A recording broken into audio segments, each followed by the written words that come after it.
The town of Redwood Hollow never saw much excitement. An occasional bar fight, a car crash during the winter ice.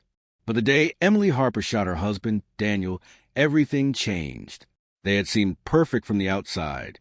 Daniel owned a small construction firm, built most of the new homes around town. Emily ran a boutique on Main Street, always smiling behind the counter, offering tea to regulars. Married for 10 years, they lived in a 2-story blue house with white shutters and a porch swing Daniel built himself. But no one saw what was rotting beneath the surface. It started with Caleb Reeves, new in town, younger than Daniel by a decade, with a sharp jawline and a motorcycle that roared past the diner every evening.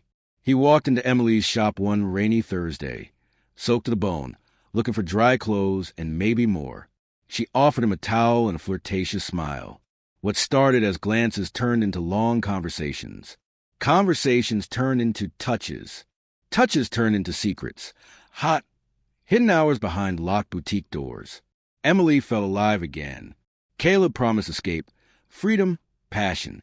He whispered things Daniel never had. But Caleb didn't like second place. "You said you loved me," Caleb growled one night, cigarette dangling from his lips. "So prove it." Emily's hands trembled as she poured him another drink. "He's not just going to disappear." Caleb leaned in, brushing hair from her cheek. "Then make him." At first, she laughed it off. Then she thought about it. Really thought about it. Daniel had grown distant over the years. Less attentive, more tired. He was predictable, loyal, boring. And she was tired of boring. Tired of hiding. Tired of waiting for her life to begin. On a cold November evening, Emily made his favorite dinner, steak, roasted potatoes, and cherry pie. She wore the red dress he loved. They talked like they hadn't in months. He smiled more than usual, even held her hand after dessert. When he turned to start a fire in the living room, she went upstairs. The gun was in the closet, Daniel's father's revolver. It still smelled faintly of gun oil. Her heartbeat pounded in her ears as she crept down the stairs, heels clicking softly on the wood. He didn't hear her behind him. The shot echoed through the house. Daniel collapsed, eyes wide, confusion frozen on his face. No words, just blood, just silence. Emily stood over him, breathless. The gun felt heavier than she remembered. She called Caleb minutes later. "It's done." But Caleb didn't show up. Not that night. Not the next. Instead, police sirens arrived, flooding her street with red and blue light. Someone had called a noise complaint. A neighbor walking their dog. Emily was arrested barefoot, still in the red dress, hands shaking in cold cuffs. They found texts, photos, video clips, Caleb's name all over her phone. But he denied everything. "I didn't ask her to do anything," Caleb told detectives. She was obsessed, unstable. He vanished a week later, sold the bike, cleared out his apartment, never to be seen again. In court, the jury didn't buy Emily's story of coercion. She was sentenced to life without parole. The town of Redwood Hollow never forgot her name. The boutique closed. The house was sold. The porch swing, once so full of peace, now creaked in the wind like a ghost refusing to leave. And somewhere, perhaps far away, Caleb Reeves lit another cigarette and smiled. Prison was colder than Emily imagined. Not the walls, but the silence. Time passed like fog, slow, shapeless, and suffocating. Every night, she lay in her bunk replaying it all. The pie, the fire crackling, the way Daniel's body slumped like a marionette with cut strings. And always, Caleb's voice echoing in her skull. "Then make him." She wrote him letters at first. Dozens. Begging him to come forward. Telling him she kept his secrets. That she'd given up everything. No reply. In the 3rd month, she watched the news on the tiny rec room TV. Local man found dead in burnout cabin outside Barrow Ridge. Believed to be accidental fire. She nearly missed it. But that jawline, those eyes, it was him. Caleb Reeves. Gone. They said he was squatting. Cooking meth, maybe. The fire spread too fast. No one survived. Emily laughed so hard that day, she was thrown into solitary. When the guards dragged her down the corridor, she muttered over and over, "He got what he deserved." But late at night, That laughter turned to tears. She hadn't killed Daniel just for Caleb. Not really. She'd killed him for an illusion of passion, escape, something she thought was love. But Caleb was a spark. Daniel was a fire she smothered with her own hands. And then, just when the world seemed to forget her, a letter arrived. No return address. Just her name, written in sharp, straight letters. Emily, you killed the wrong man. She stared at the letter until her vision blurred. It couldn't be Caleb. He was dead. They identified the body, right? The nightmares returned after that. Caleb's face flickering in the dark. Daniel's eyes pleading. Her hand pulling the trigger again and again. But the worst part? The letters kept coming. Every month, a new one. Sometimes taunting. Sometimes loving. Sometimes just one line. You miss me more than him. The guards started watching her more closely. They thought she was hallucinating, that someone so ordinary couldn't be caught in something this twisted. But Emily knew better. One night, a new inmate arrived. Young, quiet, long dark hair, and a tattoo of a flame behind her ear. She was placed in the cell next to Emily's. A week later, Emily woke to a whisper in the dark. He sends his love. She scrambled to the bars, eyes wild. What did you say? But the girl just smiled. He's not done with you. Epilogue. Some say Caleb really did die in that fire. Others say he faked it, like he faked everything else. A man with no roots, no past. The kind who knows how to disappear. As for Emily Harper, she spends her days sketching faces from memory. Caleb's, Daniel's, her own, before the boutique, before the blood. And every month, another letter slides under her cell door, signed with a simple cursed initial. A tense psychological continuation where Emily fights back, determined to uncover the truth once and for all. Emily Harper had long stopped trusting the guards. The letters kept appearing, pristine, folded, untouched by official hands.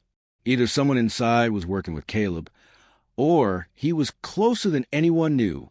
Her court-appointed therapist said it was guilt manifesting, said Caleb was dead, said the mind plays tricks when it's desperate to be forgiven. But Emily didn't want forgiveness. She wanted answers, and maybe revenge. The girl in the next cell, the one with the flame tattoo, was the first step. Her name was Lila, barely 21. Said she'd done time in 3 states already. Emily watched her closely.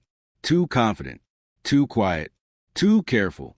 One night, Emily slipped a drawing through the bars, a rough sketch of Caleb's face, angular and shadowed. Do you know him? She asked. Lila stared at it for a long time, then folded it once and tucked it into her bra. He told me you were smarter than you looked. That was all Emily needed. Over the next week, Emily traded cigarettes, crackers, and even old jewelry for information. She paid one inmate to trail Lila in the yard, another to bribe a laundry worker to search her jumpsuit. Finally, she got what she wanted.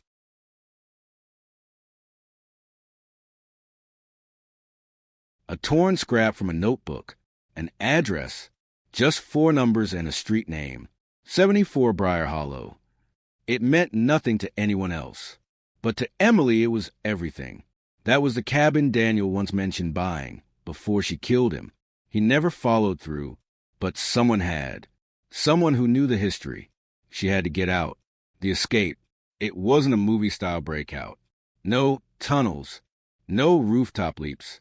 Just quiet manipulation. Emily filed complaints about her mental health. Fake tremors. Refused meals. Screamed at invisible voices until they transferred her to the state hospital wing for psychiatric evaluation. That's where security softened. And one night, when the guard on duty left his post for too long, Emily found a back window with a rotted frame. By morning, she was gone. Briar Hollow. It took 3 days of hiding in bus stations and sneaking rides in the backs of trucks. She made her way through rain, fog, and fear to the edge of Briar Hollow, an old logging town half swallowed by the woods. The cabin was there, just as Daniel once described it. Cedar walls, rusted tin roof, overgrown ivy. Quiet, isolated, waiting. She approached slowly, gun in hand. Not the revolver. she'd left that with Daniel. This one she stole from a junkie on the highway. It rattled in her grip. The door creaked open. Inside, candles burned. Faint music played from a dusty record player. A man stood by the fireplace, stirring tea. "Took you long enough," he said, not turning around. Caleb, alive, older, scruffier, but those eyes unmistakable. Emily raised a gun. "You let me rot while you wrote me letters like a lunatic." He chuckled. "You killed your husband, Em. I didn't ask you to. You offered him on a silver plate. You told me to make him disappear. And you did. Brava." He sipped his tea. "You really believed I'd ride in on my motorcycle and save you?" Emily's hands shook. "Why the letters? Why Lila? Why torment me?" Caleb's smile twisted. "Because you were never in love with me. You were in love with what I represented. You used me and I used you. But the difference is, I didn't go to prison for it." She pulled the trigger, but the gun jammed. He lunged. The two collapsed to the floor, grappling, candles crashing, flames licking the edge of a curtain. Emily clawed at his face, screaming, biting until, bang, the second shot fired. One of them didn't move. Smoke rose from the cabin as fire trucks screamed through the trees. Only one body was found inside, burned beyond recognition. The papers debated whether it was Caleb or Emily. No dental records were conclusive. The gun was too melted to trace. But a week later, a boutique opened on the coast, far from Redwood Hollow. It was run by a woman with dyed black hair, a flame tattoo behind her ear, and a new name. And in her back office, under lock and key, were three things: a revolver, a half-burned letter signed C, and a charcoal drawing of a man with the coldest eyes she'd ever known. 6 months passed. The boutique on the coast remained quiet, tasteful, and anonymous. Locals knew the owner only as L. She sold handmade candles, vintage clothing, and oil perfumes that reminded people of rainy forests and burned sugar.